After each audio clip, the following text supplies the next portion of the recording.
বিপদ সীমার উপর দিয়ে বইছে শিলাবতী নদীর জল। সেখানে জল ঢুকছে গ্রামে এবং প্লাবিত হওয়ার আশঙ্কা রয়েছে একাধিক গ্রাম। জলের তলায় বারুণীঘাট থেকে বৈকুণ্ঠ যাওয়ার প্রধানমন্ত্রী গ্রাম সড়ক যোজনা রাস্তা এবং বিচ্ছিন্ন হয়েছে যোগাযোগ ব্যবস্থা। এছাড়াও চন্দ্রকোনা শ্রীনগর রাজ্য সড়কের পলাশ চাপড়ি এলাকায় চাতাল জলমগ্ন এবং আবহাওয়া পরিবর্তনের কোনো লক্ষ্য নেই। দুর্যোগপূর্ণ আবহাওয়া কবে কাটে সেদিকে কিন্তু তাকিয়ে রয়েছে নদী তীরবর্তী এলাকার বাসিন্দারা। সেই ছবি আপনারা দেখতে পাচ্ছেন এই মুহূর্তে। শিলাবতী নদীর জল হু হু করে বাড়ছে এবং যে কারণে কিন্তু সমস্যায় পড়ছেন সেখানকার বাসিন্দারা। জল ঢুকছে গ্রামে, যোগাযোগ ব্যবস্থা কার্যত বিচ্ছিন্ন হয়ে পড়ছে, ভোগান্তির শিকার হচ্ছেন সেখানকার বাসিন্দারা।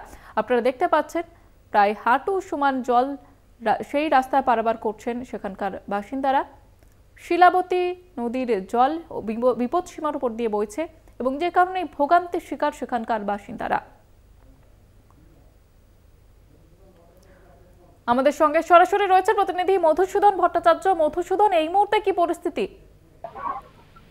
দেখো যেটাতে একেবারে কিন্তু চন্দ্রকোনা যে শিলাবতী নদী এবং ঘাটালের যে শিলাবতী নদী, সেই শিলাবতী নদীতে কিন্তু ক্রমশ কিন্তু জল বাড়ছে। তবে বিপদ সীমার উপর দিকে কিন্তু বাঁকা যে পয়েন্ট রয়েছে, সেই বাঁকা পয়েন্টে কিন্তু ইতিমধ্যে বিপদ সীমার উপর দিকে জল বইতে শুরু করেছে। তবে পুজোর আগে একটা যে বন্যা পরিস্থিতি সৃষ্টি হবে ঘাটাল এলাকা জুড়ে, সেটা কিন্তু একেবারে বলাই বাহুল্য। তবে ঘাটাল মহকুমার অর্থাৎ চন্দ্রকোনা, দাসপুর এবং ঘাটাল পৌরসভার বেশ কয়েকটি ওয়ার্ড কিন্তু ইতিমধ্যে জলমগ্ন হয়ে পড়েছে। তবে চন্দ্রকোনায় যে যদুপুর গ্রাম রয়েছে, সেই যদুপুর গ্রামে কিন্তু বাঁধ ভাঙার একটা আশঙ্কা করা যাচ্ছে।